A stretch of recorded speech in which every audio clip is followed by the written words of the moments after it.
Бүгін Ақтау қалалық перинаталдық орталықта үлкен шара өткізілді.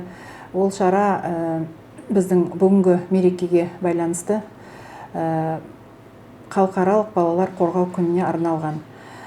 Осы күнге арнап Қазақстан іскер әйелдері ассоциациясы біздің перзентханаға әдемі көрініс сыйлады. Ол біздің шығаратын бөлменің шыға беріс есігін әдемі суреттер салып, сондай сыйлық жасалды.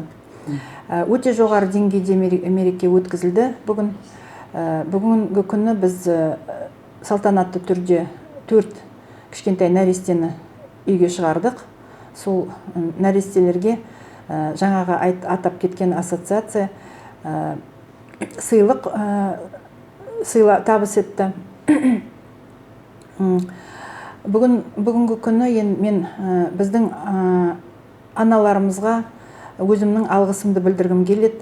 Біздің перзентхананы таңдап, біздің дәрігерлерге сенім білдіріп, осы жерге босануға келгендеріне көп-көп рахмет. Дендері сау болып, кішкентай нәрестелері аман есен болып, үлкен азамат болсын. Біздің перзентхананың миссиясы дені сау анадан дені сау ұрпақтар айт деген. Соған сәйкес болайық.